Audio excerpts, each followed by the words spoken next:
This is my completely stock Nissan GTR and it does a quarter mile in 12.2 seconds. That was so slow. And now I have 7 days to turn this GTR into a 10-second car. 10-second car. 10-second car. I said a 10-second car, not a 10-minute car. Even supercars and some hypercars struggle to get the quarter mile time under 11 seconds.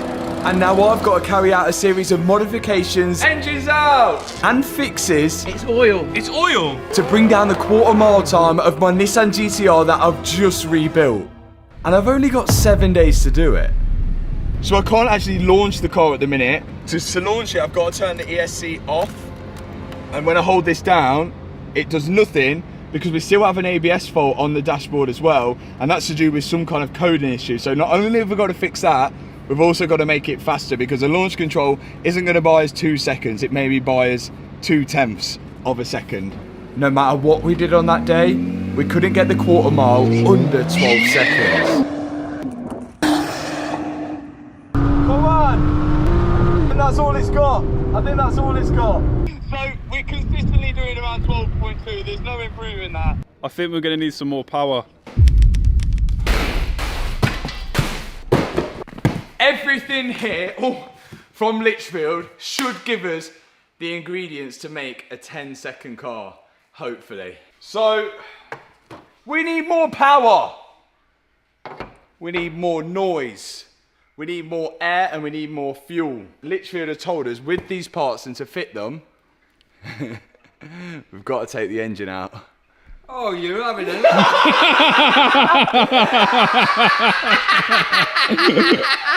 We didn't tell him. But literally, we've known that for weeks. And we didn't tell you. So the engine's got to come out to fit these parts. 3 days. We've got 3 days to have this engine out, modified, put back in and roll in. Yeah? no problem. So, we've got to get the engine out, which is something we've never done before on this GTR. Next step, exhaust. First step is to remove this old haggard exhaust so we can access the prop shaft underneath it and disconnect it from the gearbox to the engine. And to get to the exhaust, we need to remove the rear diffuser first. Wow. Down it comes. Who did all this? Now we can see the back box and I can access the bolts which hold them in. Guess what I'm doing, Matthew? What are you doing, Anthony? Favorite job. Cutting. Cutting that other bolt off. Some of the bolts were so rusty that they just needed cutting off, which gave us a perfect opportunity to prank our second cameraman, Toby. He doesn't have too much mechanical knowledge. Because we don't want this, we need the spots, we don't want it to go everywhere. So just see where they go, where do they go? Just do a little one so he knows where they're going. Yeah, okay. I'll do it the other way so that they'll come down here. Yeah, you go this side. This is so rogue, isn't it? Wait. Ready? What's about? Wait, No, what is about to happen? Get it in the bucket. Why am I doing this? Make sure this gets stay in the bucket. What are you trying? Why am I doing this? What an idiot!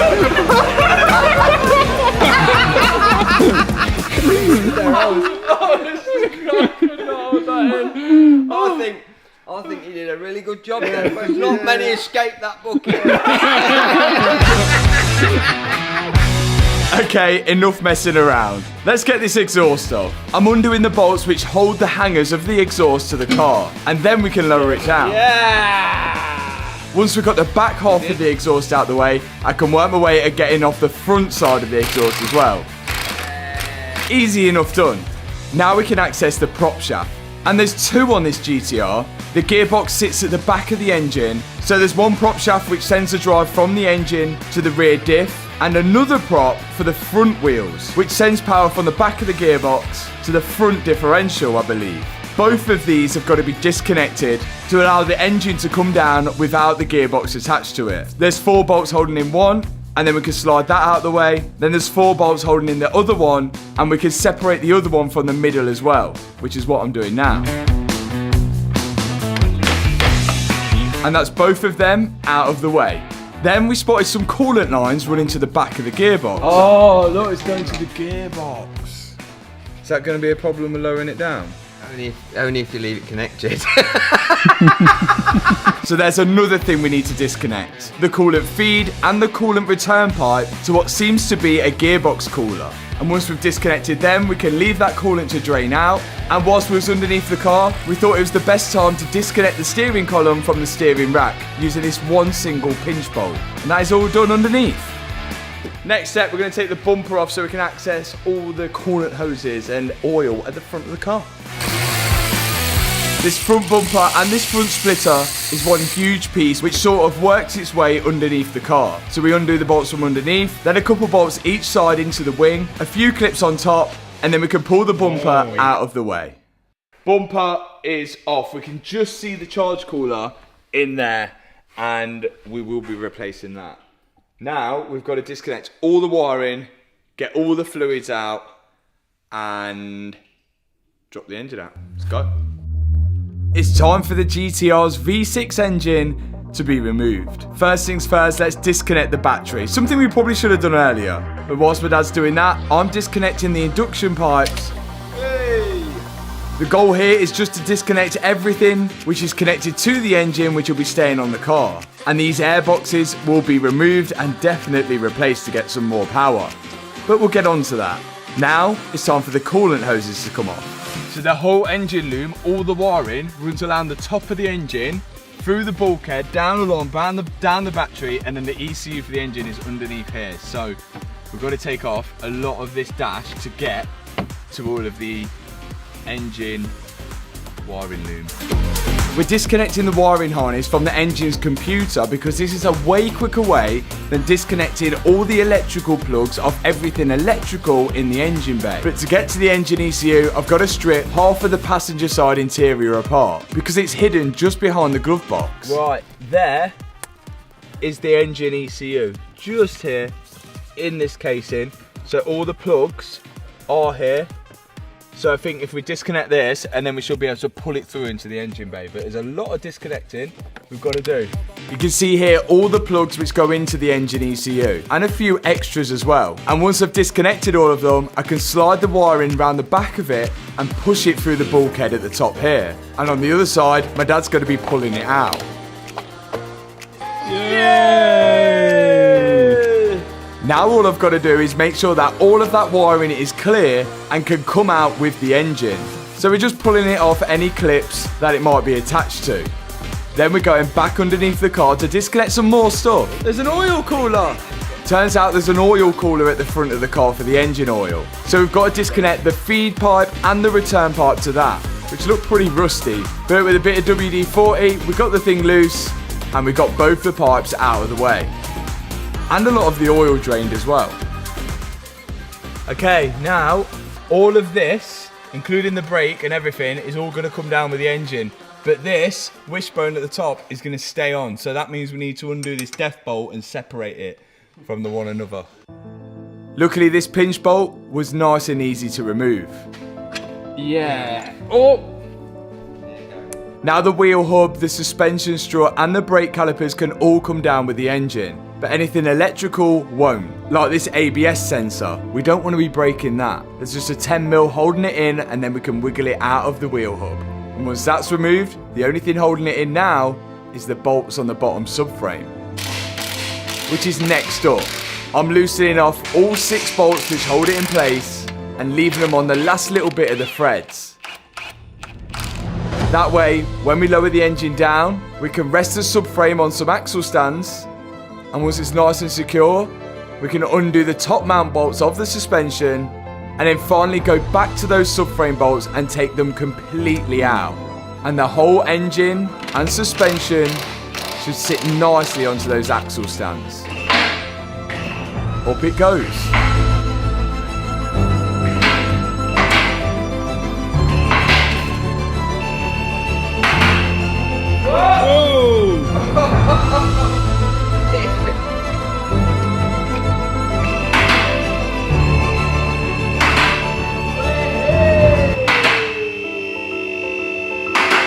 Engine's out!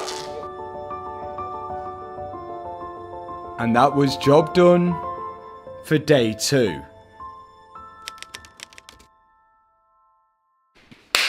Right, our goal is to get more power. Best way to get more power on a turboed car is to increase the size of the turbos. And that's exactly what we're going to do. We have got not 1, but 2 operated turbochargers. Look at them, bad boys.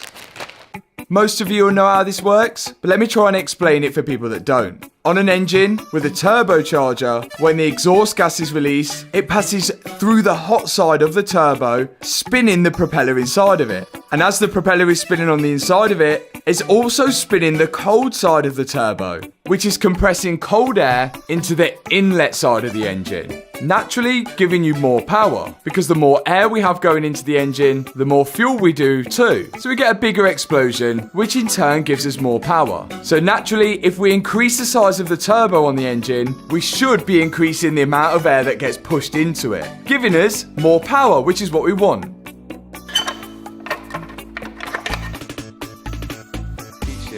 Now that I've removed the heat shield, I can access the bolts which hold the manifold and the turbo to the side of the engine. But first I'm removing off the induction pipe which is attached to the cold side of the turbo, and now I'm going to start undoing the bolts on the manifold to the engine block. And my dad's doing the exact same on the other side. Anything that spins fast on an engine is going to get hot. And to cool this turbo down, it has coolant flowing through it. So of course it's going to have a coolant feed pipe and a coolant return one, which is what I'm unscrewing now. As well as coolant, it's going to need lubricating. So it also has an oil feed pipe and an oil return pipe. I've got to remove all of these pipes before I can pull the turbo away from the engine. Yeah! And once I had, me and my dad can both pull them away, leaving us with a bare engine. If you look in there, look at that one. Oh yeah, it's huge compared to the other one. Old versus new. Build that up. I've got to build this one up, transfer these pipes onto that. All those coolant and oil pipes are now being transferred off the stock turbo onto the bigger turbo. I'm pretty sure these are just hybrid turbos, which use the same housing as the original turbos, but have bigger internals. So this should just fit in the standard position, and we shouldn't need to make any modifications to fit them. Now I'm lining up mine on the left hand side, being careful to put everything back where it was, but pay special attention to this oil feed pipe. It takes oil from the back of the engine using a banjo bolt. And it was pretty difficult to install. So much so I got my dad to tighten it up because I didn't think it felt right. And if it goes wrong, well, we can blame him. After that was tight, I can then start bolting up the manifold to the engine. And then start connecting up all the coolant lines to the turbo. And that is 2 turbos fitted to the GTR engine. Okay, we now have more air going into the engine because we have bigger turbos. But there's only so much fuel we can put in to mix with the air ratio. So now we have got bigger injectors. The job for these is to inject fuel into the engine. And these ones have got bigger at the end. So now we can put more fuel in to mix with the more air that's going in. Only issue, fitting these is a fairly big job. They're right down there. So, let's get fitting on. So now with the bigger turbos on the car, we're going to be introducing more air into the combustion chamber. So to get the fuel ratio right, we need to upgrade the injectors which inject the fuel into the engine as well, which is exactly what we're doing now. To get to the injectors, we've got to first take off the engine cover, then we can access the inlet manifold. On this engine, I believe the air-fuel mixture is mixed before it enters the combustion chamber. And it's like that on a lot of performance engines. I think they refer to this as port injection rather than direct injection. Now that we've got the inlet manifold off, we can start unbolting the fuel rail. And attached to the fuel rail are the injectors. And on each injector, there's an electrical connection, because of course they're electronically controlled. Fuel rail out by the ECU and told when to inject the fuel. Now the fuel rail's out, we've got direct access to the injectors, and we've just got to wedge these out of the port. There's 6 cylinders, so there's 6 fuel injectors to remove. Look how much bigger that is. Oh my days. Wow. Apparently, all of these modifications that we're doing, just enough to do without building and reinforcing the whole of the engine, doing forge internals. So this is the maximum performance this engine can take before it goes pop. What about the gearbox? Gearbox, we don't know.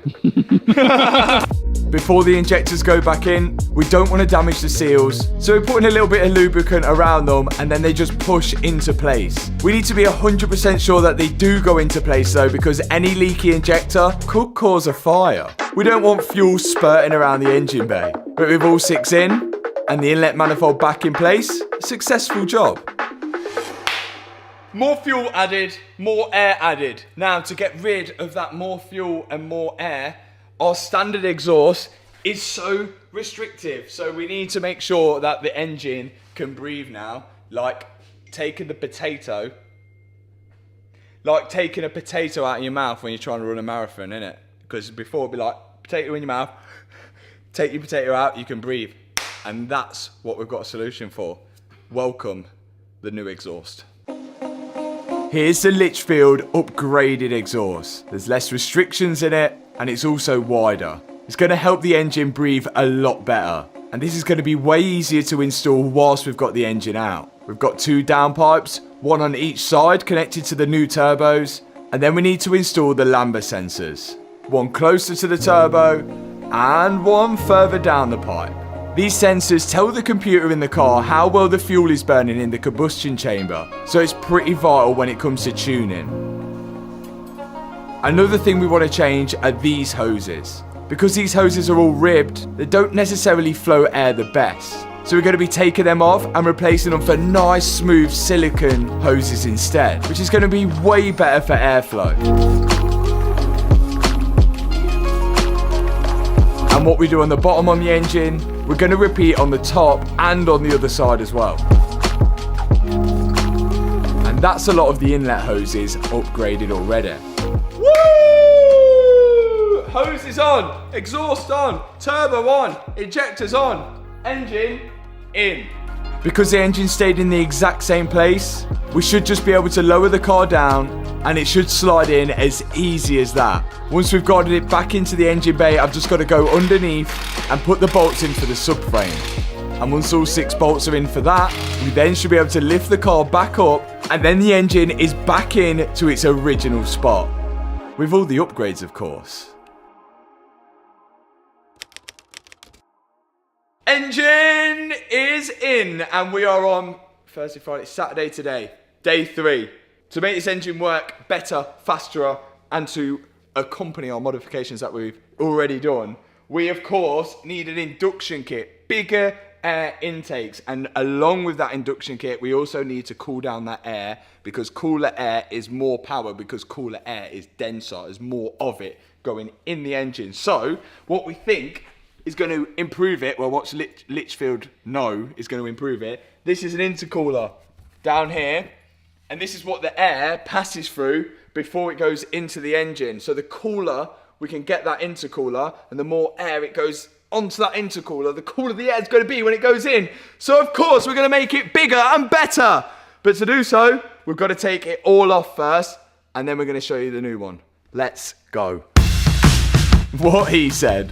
To access the intercoolers, we've got to remove the crash bar and put the bolts in a safe place. There's a lot of ducting on the front of the car that we need to remove as well, but sure enough, here's both of the intercoolers that we're removing. Naturally, when you compress air, it gets hot. And as I mentioned, hot air isn't really the best for performance. So before it goes back into the inlet manifold, it passes through the intercooler, which cools all the air down. The problem with our intercoolers now is that they might be too small for all of our upgrades. So it's not going to harm us just to replace these 2 old ones for our brand new Litchfield one. We've just got to remove them first. Hey, 1 out. Number 2. Here is one side, another side. So this is cooling the turbo on the right hand side, this is cooling turbo on the left. Now, look what we're replacing it with. Whoa, look at that. And to even give you more enjoyment, got my initials on it. Because, do you know why that is? Because I'm super cool. I see what he did there, because it cools the air, so it's like super cool. MA is super cool. They call me the Iceman. We think it mounts up here. We've got no instructions. We think this hole, or one of these holes here, mounts up here. So that means we need to cut this part of the plastic shroud out so we can fit it. So that is what that's for. We actually ended up having to take a lot of the plastic off to fit this huge intercooler in place. And it's pretty cool knowing that this intercooler was built in-house at Litchfield, especially for this car. And once we removed all that plastic, it fitted actually really nice. Whoa! Whoa! So now, we've got the intercooler in. We now need to connect the intercooler up with all of the air pipes. So the way this works is we have air is going to get sucked into the engine into this side here. Then it's going to get blown out the turbo down the bottom side, down through into the intercooler, and then eventually up, back, round here, through here, and into the engine.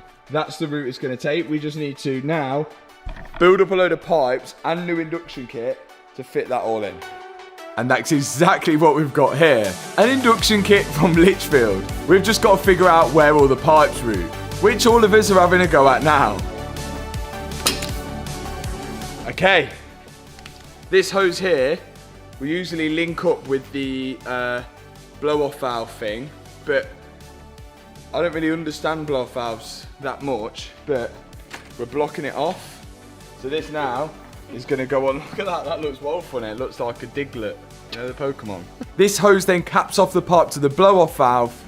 There we go, look, it's Diglett! Yeah! And then we install a new blow-off valve. I'm not too clued up on how these blow-off valves actually work, but I know they just release the excess pressured air, which isn't needed by the engine when you let off the throttle.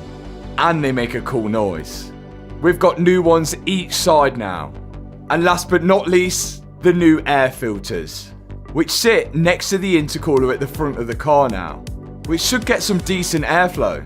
It's important these stay as cool as possible, and ideally as far away from the engine as possible as well, to avoid getting any heat soak. And now they're in their new position, I thought it'd be a good idea to make a few more cuts to the original bumper to let in some more airflow on the aftermarket air filters.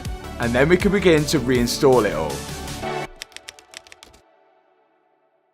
By tonight, the car has to be done because tomorrow morning it's got to be at Litchfield on the dyno. And we haven't even started it up yet. We haven't even seen if our mods work. But we've got to get it done today. No, there's no question about it. Now me and my dad can put the crash bar back into place now the new intercooler and the induction kit is in place. Then goes in the foam padding. And finally, back on goes the bumper. And the cool thing, you can just see the intercooler peeking through the grille. So cut them out for no reason. It's doing nothing. And now we've made it airflow from a washer bottle. Never mind. The air filters actually sit here behind the grille. Now we have induction kit, intercooler, injectors, turbos. The car's got more power, it needs to breathe more. We've already put the downpipes on. We now need to install the rest of the exhaust, which is bigger and wider. Send it up. Here it is, the new Litchfield exhaust. It's pretty much a back box which runs all the way up to the downpipes. And you can see how much wider the diameters of the pipes are here, as my dad demonstrates. On go the gaskets for the downpipes. I can then slide the next part of the exhaust up to that, and then it uses a V-band clamp to connect the next part of the exhaust onto that. I can then push it onto the hangers.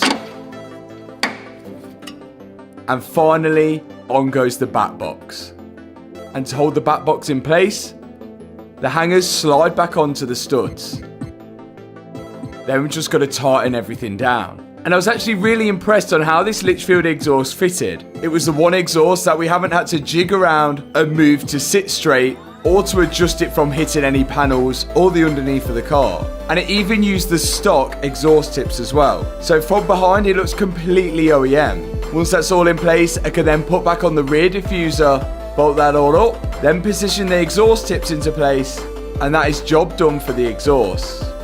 We move the car down because now we can fill up the coolant, and then of course, because we've had the brake calipers off, we've got to top up the brake fluid and then go around and bleed all the brakes. What are you doing, Tony? Pumping the pedal, pumping it up. We're just going to crack the nipples on each caliper to remove all the air in the braking system. And that's job done. Right, coolant's in it, brake fluid's in it. Our next step is, because we're pushing the boundaries of this car, we want to make sure there's fresh oil in there. Not only in the engine, but also in the gearbox, because the gearbox is slightly ropey, and we know on these cars that they do tend not to be the best and the most reliable things. So what we're going to do first is drain all the oil out of the engine and probably drain all the oil out of the gearbox as well, and then we can start from scratch. Let's go. First off comes the sump plug for the engine. Then we've got to unscrew the oil filter, which is a Nissan oil filter, which is good news. It shows the previous owner may have actually taken care of the car and took it to Nissan for its services. Either that, or it's never had a service ever before. Back in goes the sump plug with a new copper washer, and then back in goes a new Nissan oil filter. Then we can lower the car down to add oil. Okay, oil's out. We need to put the best oil back in. So we've got Valvoline. Ugh. It is the Valvoline VR1 racing oil. Like my dad says, it doesn't need to be used for racing, but if you kind of over-spec it, then you know your engine is going to get the maximum protection, because this actually is proven protection in extreme conditions, used by racing drivers and all sorts, so it's perfect for our performance engine. The best thing, Valvoline not only do oil, they do loads of additives like coolant and everything like that. We're a Valvoline partner, and we won't partner with them if it was no good. Big up Aston Martin F1 team as well. Good news is that it's got a dipstick, so we can see how much Valvoline oil we're putting in, because this car is actually good and it's got a dipstick. Oh, he's nailed it. I wouldn't choose any other oil but Valvoline to go in my cars now. But I think this VR1 oil is going to be perfect for the GTR. Be sure next time you do an oil change on your car, make sure you use Valvoline oil to fill it up. Do us all a favour. Do your engine a favour as well. It's going to protect it, and you're supporting the best team in the world, Valvoline. Did you tell your dad to wear the full kit to work today? Yeah, he's got full team Valvoline, isn't it? Show us your badge. Oh, Team Valvoline.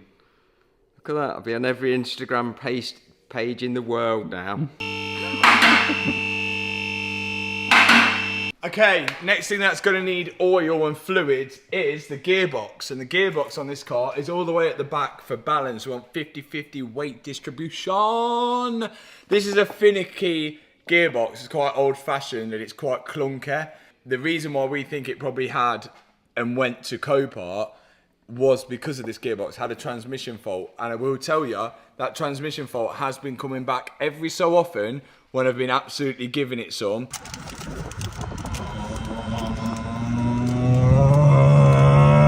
The next time you start it, it has a problem with the gearbox. So I think a first thing to eliminate anything with issues with the gearbox is just to service it, because they work on solenoids and the solenoids move up and down in the pistons. And if they get a tiny little bit of grit in that solenoid, the solenoid will get stuck, stopping you from selecting any gear that you want to go in. We're going to drop all the oil out and change all the filters, and hopefully this will work, because the time is counting down for us being on the dyno tomorrow, so we're not taking any chances here. Come on. First step is to remove the sump bung, but no oil will come out yet. No! Ready? Ready. Go! Look at that. That's the straw. So the oil inside the gearbox should go to there, and you know when it's full, because then it starts dripping out. We're going to measure the oil that comes out just to make sure that we've drained it all. To get to the filters in this, we're not just going to do an oil change, we're going to change the filters, because you know what I mean. Take off this sump. There's loads of bolts holding the sump on the gearbox. My dad's undoing every single one. Then I can lower it down And we can access the first gearbox filter right at the bottom. Our first filter is this big boy.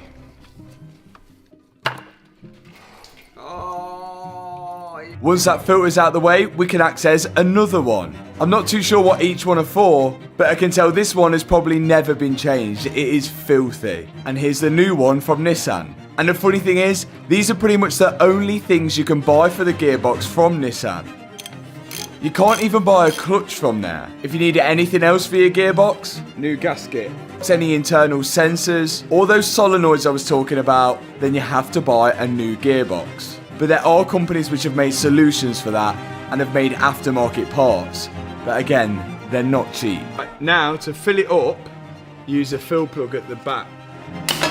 Really, I should have cracked this fill plug off first, because if this snapped, then I wouldn't have been able to refill it with oil. There we go.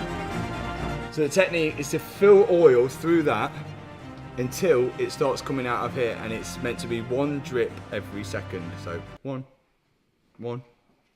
To get the oil in the back of the gearbox, my dad's using this pump to suck it out of the oil barrel and then push it into the back of the gearbox until the oil comes out of the fill plug. Hey, there it is, it's coming out, guys. Okay, that is going straight in, cross-threaded. Right.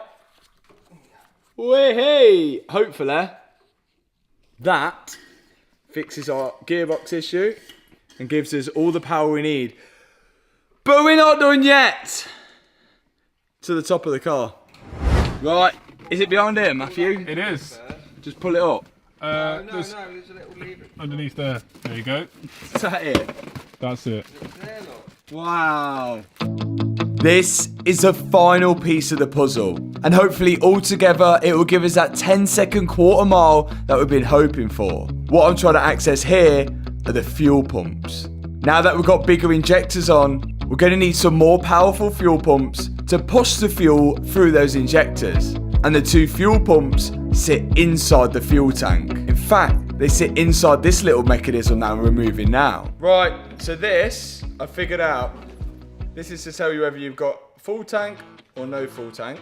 And inside this should be two fuel pumps, we hope.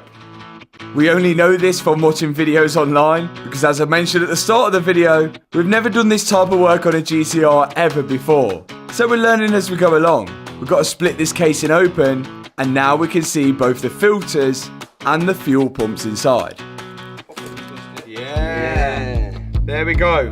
One old fuel pump.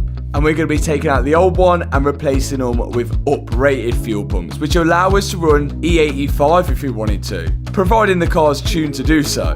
The filters fit exactly back in the stock places. Now we've just got to put it all back together. Right, that is in. We've learnt so much today. Fuel pumps, gearboxes. That looks like a boat, look. In it goes. And now it's just a case of pushing it back into the fuel tank and bolting everything back up. And after that, we could put the rear seat back in and it could be finally time to start it. Let's start this thing. 10:25. Tomorrow, we're on the dyno at 9 o'clock in the morning. Less than 12 hours away. We've just done all of those modifications. The chances of this starting without any problems is very, very, very slim. We know that the ECU will not handle this car at the minute because it doesn't know that it's done all the mods. It's going to start up and it's going to be like, what the hell is going on? That's why we need to get the car tuned. But at the minute, we just want to make sure that everything is oil, air, and coolant tight. And I want to hear what it sounds like. I'm starting it. Right. The oil's in there. The correct amount of oil. I didn't check the dipstick. Coolant, gearbox oil.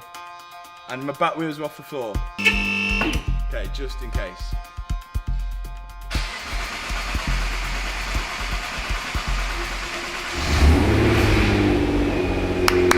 Come on! Hey, it's running alright! Turn it off. Oh, what? Look what's underneath the car. No, it's coming from there. Oh, what is it? Oh, no.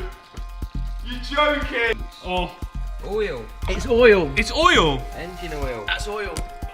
Engine oil. Oh, it is engine oil. Valvoline oil. No. It's protecting the floor. What's that then? A big one. That's a turbo pipe, innit? So there's oil coming out. Oil. What did I say? I said the chance of it starting without something going wrong, but it's at the back of the engine, which is not good. Loads of oil. Not just a bit. Look at that. Oh my god! Just a small leak. This is not good, especially as we have to be on the dyno tomorrow morning. Oh my! Oh no! Where's it coming from? At the very, very... It's everywhere. I think I can see where it's coming from. It looks like it's coming from that turbo oil feed pipe that I fitted earlier when the engine was out. Do you think that done it up?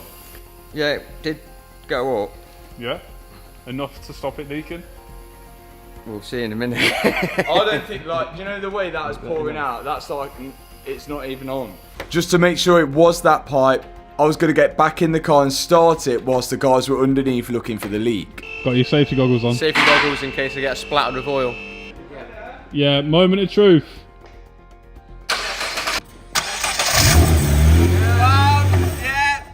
And just as we thought, it was coming from that pipe. But maybe it was just loose, so my dad's trying to get in there now with a spanner just to try and tighten it up an extra few turns. That's tight enough for it not to spurt out like that though. I don't know. Okay. That's got one side. If this bolt is threaded into the engine, we've only got to take it out again. We've got, what, 11 hours? Have you just cranked it tight? Yeah. You ready, guys? Yeah. How ready are you? You ready? Come on!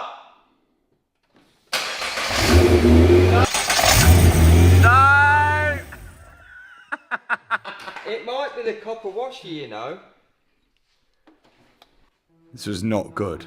Tightening it didn't work and oil was still coming from it. Now one thing we forgot to do is change the copper washers on the turbo oil feed pipes. So my dad's thinking maybe there's a fault with the copper washer that's on it. So he's trying to get it off now to see if we could put a new one on. It's not good news because the copper washers look alright, don't they? So if that was damaged, you think oil could be coming through there? Yeah, that sits like that. And then the union grips in the middle, but I'd say that was the right washer. Putting in new copper washers. The other ones were new, but these are new ones. So now my dad is trying to slide in the new copper washer and then Liam offered a helping hand as well. Come on, Liam, come on. Come on. So close, go Come on. on, Liam, come on. Push it, Come push on, it Liam. down. Come on, Liam, you're practically on it. I can't go any further. Liam, push it. Tony's took it off me. He's robbed it Oh, from you. we're fingering each other. Come on. Come on. Come on, get it on. Get it on. What's going on? Yeah, go on. What's going on? Auntie, Matt Jones from Ground News. What is occurring? We're just gonna have a look to see whether there's any thread left in the item that's causing an issue. Great news, Anthony. Let's find out. Before they spend any longer trying to get that copper washer in place, my dad and Liam are going to slide up a little camera just to make sure it wasn't the thread that was causing the issue. Oh, is it cracked? Oh, it looks. Oh, is it cracked? It looks cracked.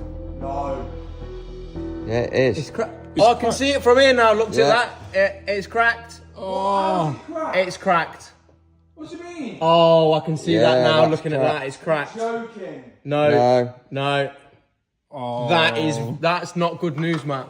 It's cracked. The engine block is cracked. It's cracked. You can. the thread's cracked, isn't it? Yeah, the thread's cracked. Yeah. Yeah, the actual thread's cracked.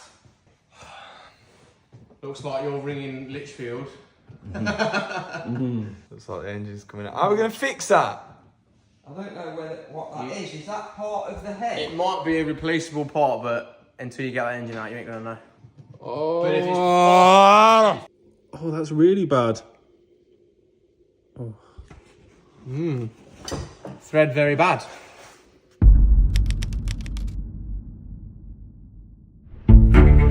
Most of day 5 was just spent undoing all of the work that we've just done. We've now got to get the engine back out so we can access that housing with the cracked thread in it and work out how we're going to repair it.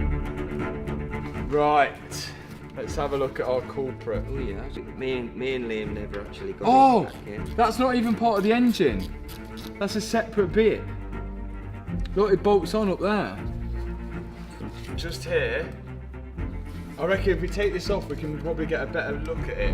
It looks like that part might actually be a separate piece. And if we can unbolt it from the engine, we've got a chance of either buying a new one or getting it fixed. We're slowly getting to our nemesis, 10 mil. Now we can clearly see the crack in the housing. I don't know how this has happened. Right, at the back of the engine, this is the part we broke, which we actually thought was part of the engine, but turns out, look, there's 2 10 mils on top. We might be able to take this off, buy a new bit, or because we're on this time frame, actually fix it, and we know just the guy who might be able to fix this. Into the block. I wonder if we could have got to them in the car. Oh.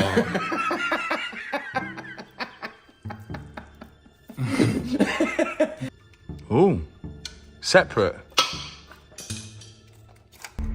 Oh yeah, there we are. There's going to be a gasket in there, isn't there? Oh, look, we could have just bought this bit. And done it without taking the engine out. Oh my God. I know just the place to take this to. Let's go there. We're at the machine shop, hopefully. The guys here. If they can repair the Gallardo, I'm sure they can repair this tiny little crack in here. Bob's gonna absolutely go at it. This is do or die because this engine's got to go back in tomorrow because we're on the dyno the following day and we're back at Santa Pod the following day. So this has got to be revived. Let's go do it. We've already delayed our dyno day. So now it's down to Bob at the machine shop to hopefully recover this part. First off, he puts it in the sandblaster. Then he's going to angle grind the majority of the damage off. It's going to look worse before it gets better. I think it's best that you don't look at it right now. Has it got worse? It's definitely got worse. Now it's time for Bob to weld it up. This is an aluminium part, so it requires TIG welding, which should be light work for Bob. They did some pretty drastic repairs on my Gallardo, but this weld's got to be perfect. There's going to be a lot of heat going through this. So all the welding is done. Yeah. Massive success. I put a lot of extra material around the outside so it doesn't split open again. Yeah. It's clearly a weak point. Now it's welded up, we've got to machine the top flat. This place could well and truly have saved the day. Anyone could pop in here and pay to use any of the equipment. Or if you're struggling, ask Bob to. Because now he's drilling out a new hole. He's then going to tap a thread into the aluminium and then use a steel helicoil to slide into it. So now it's got steel threads, which are a lot tougher than the aluminium ones. It looks good. There we go. Do you know what I've got to do now? Make sure I cross thread the hell out of it when I put it back in. Look at that, that's... Oh, that goes in nicely now. But thanks again to Bob at the machine shop because this has been saved. What time is it? 10 o'clock. 10 o'clock at night again. And we're doing stuff like this. Massive thanks to Bob at the machine shop. Link is in the description box. Learn how to weld, come here, borrow the tools, do what we did and get last minute fixes. Pay to play workshop. That's it. It is a pay to play workshop. Let's get this engine back in. Let's go.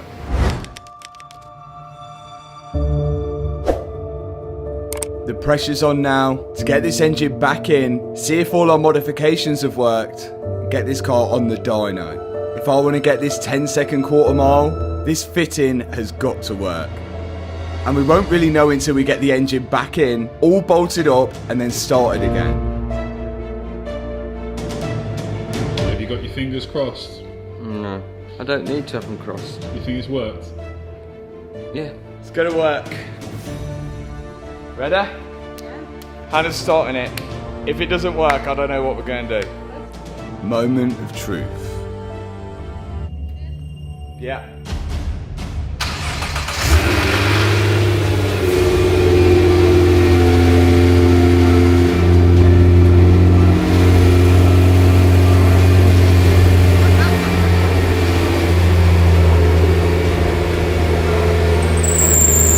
It's too early to celebrate yet, but so far so good.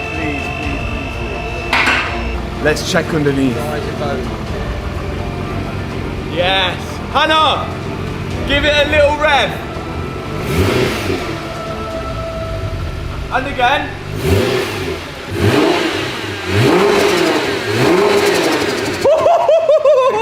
Those blow valves sound sick. That sounds wicked. It was looking good. The oil was holding out. But I wanted to hear the new exhaust now.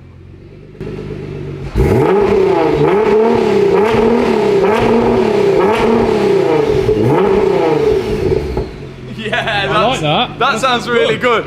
That sounds really good. Come on!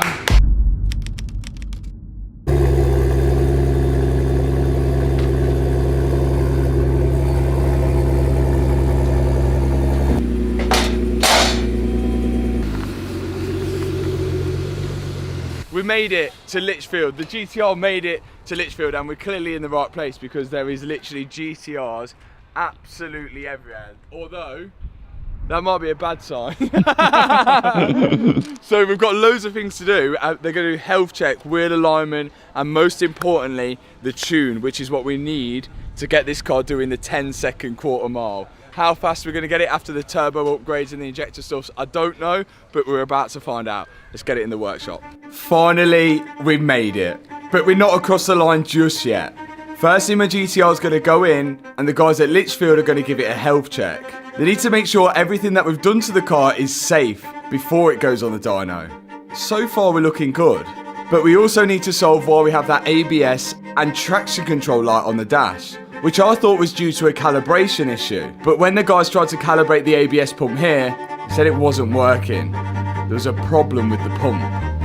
ABS pump has gone on this car, apparently it's quite a common problem. That's why we've got the traction control light and the ABS pump light on. We thought it might need calibrating. Doesn't need calibrating. We need a whole new ABS pump. It's common. £2,300?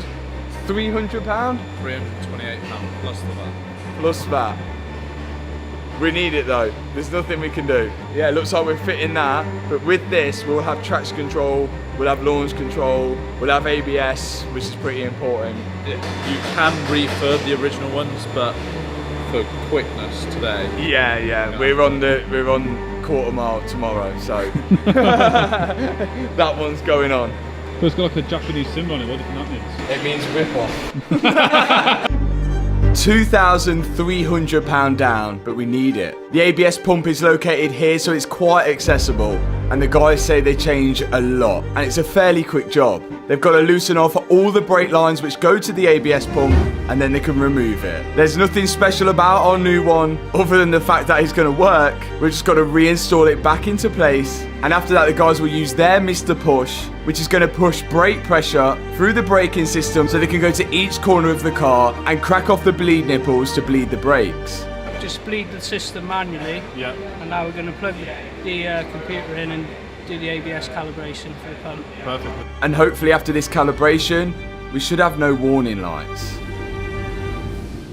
Fixed, no lights, brand new again. Brand new. Right, ABS pump in. Everything coded, calibrated. Next step, because we've had all the engine out and you and my dad did the suspension, we're over onto the four-wheel alignment, get this thing four-wheel aligned, then we're all pointing in a straight line before we can finally get on the dyno. Come on. Health check passed. Now it's important that all four wheels are pointing in a straight line. The guys at Lichfield have got a laser alignment. So they attach this thing to each of the wheels and then it uses a laser to measure the wheel alignment. It's not actually that far out. It just seems to be the back left which is a slightly out of tolerance, which is bound to happen when we've lowered a car and had the subframe off and on multiple times. But with a little adjustment, we're back into tolerance. Which means we should be good for the dyno. We good? Yeah. This is it. This is the time. This is going to make or break it. 530 horsepower standard. Yeah, hopefully all the oil stays in the car. This is the moment we've been waiting for. How much power have the modifications added to the GTR? These parts on the wall, I think these are going to be increased. It's a graveyard of bits, yeah. That's come off on the dyno. Litchfield have a bunch of spares. Remember when I said you can't buy any internal parts for a gearbox? Well, that's why Litchfield have a load here to strip. Let's hope we don't need any. Time for our first power run.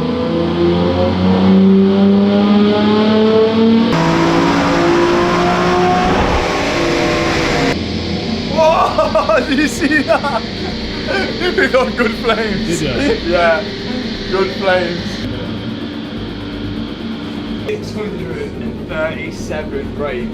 So 107 brake horsepower increase. And flames. And flames. I reckon that's low boost. From what I've heard, they can do way more. You reckon? Well, let's see. 637 definitely won't be enough. So they went again. This time 745.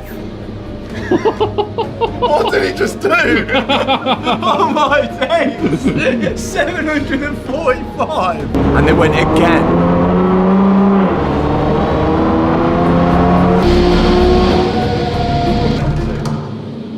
And the results are in. 784 horsepower with 627 foot-pounds of torque. 784! Oh my! That car's rapid. That's a joke. That is a joke. Will this be enough to do a 10-second quarter mile? Thanks so much, Litchfield, for hosting us and fixing all our problems. Thank you very much. No problems at all. I'm hoping we don't have to come back for the wrong reasons, because we might have gone bang. But to Santapod.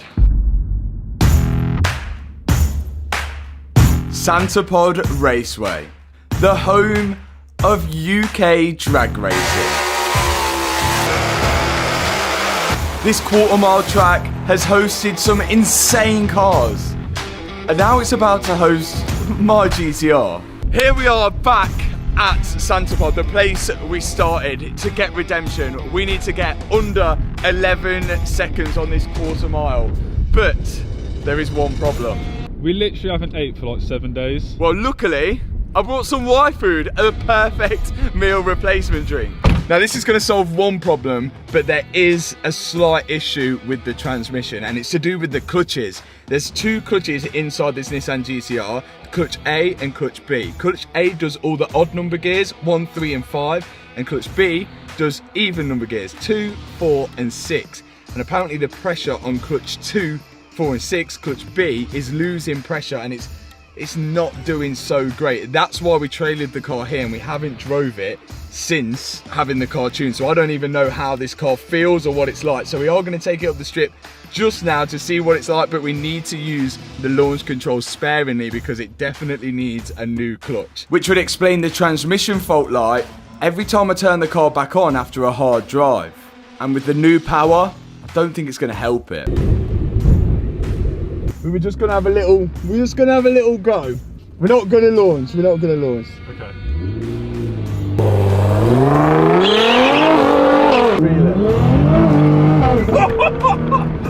Something wasn't right.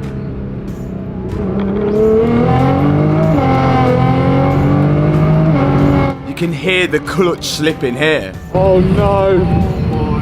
Oh no! What? It's not good. What's happened? The gearbox is slipping like mad. That was clutch slipping all the way up. Oh no. I think we are really going to struggle. It was slipping then, that wasn't even full throttle. This might not end well. I think we were slipping straight away. But at least we've been being fueled up for this whole time with Y food. This is a meal replacement drink. It's not a protein shake, it's not a diet drink. Simply just replaces one meal throughout the day. It's high in fiber, high in protein, it's lactose free, it's gluten free, and there's no added sugar.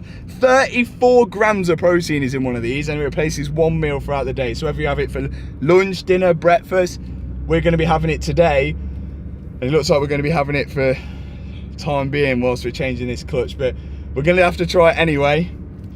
But the good thing about Y Food is that there's loads of different flavours to choose from. You can get a taster pack as well and try one yourself if you want to be a little bit more healthy than usual at lunchtime. And it's good for days like this when we're on the go. So if you want to grab a Y Food taster pack, you can do with the link in the description box below.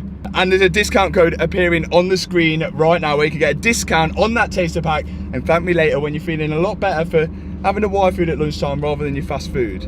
Honestly, I've been using Y Food for 4 years now, and this is the best time to try them. You already save 12% when buying a taster pack, but with my discount code, you're going to save an extra 20%. But that's only till Friday the 24th. Now let's see if the GTR is going to hold up. Do we do the sensible thing and put it back on the trailer and go fix it? Or do we go for a run and see what we can? I think we just got to go for it. I think we just go for it. The transmission could leave the chat on the start line. The trans could stay on the start line and we could carry on. But as soon as I pulled off, it was like flashing 4-wheel drive fault, everything. It still felt pretty like... Yeah, and then when I was putting my foot down, the revs were going, "Rah!" And we weren't going anywhere. Do we just go for it first time and see what we can get? We can change the maps. Litchfield have told us we can change the maps. We can go low boost, different power. We either can go bring it down, low boost, and do it, or we just go full send, highest boost, launch control, and if it goes, it goes. Full send. I'm glad we can all agree. Let's do it. First gear and third gear were fine. Second gear was just slipping like mad. You can short shift. Yeah, can't you short shift it into third? But I thought it was going full send. Okay, yeah, full send. Yeah. So we're going to make a decision to go full send. Why not? So this is it. The past 7 days have led up to this moment. Anything under 11 seconds is a win. Come on, GTR. That's if it works. Come on.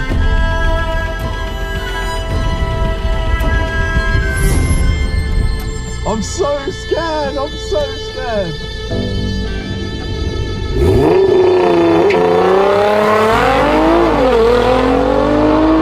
The launch was good. So far, so good. That was fast. 10.5! Yes! He did it! Oh, Mike! What did we do it in? What did we do it in? That was so quick. You won't know. He won't know if the boards come up after he's gone past. Oh my god. I can't believe it. Well, on, GTR, what was the time? What was the time? We need to find out. What time do you think? Well, the good news is that the clutch was fine. It got off. It was fine, and I was just holding on, and this guy's rapid. It felt... Do you think a 10? No. 10.59. Yes! First try!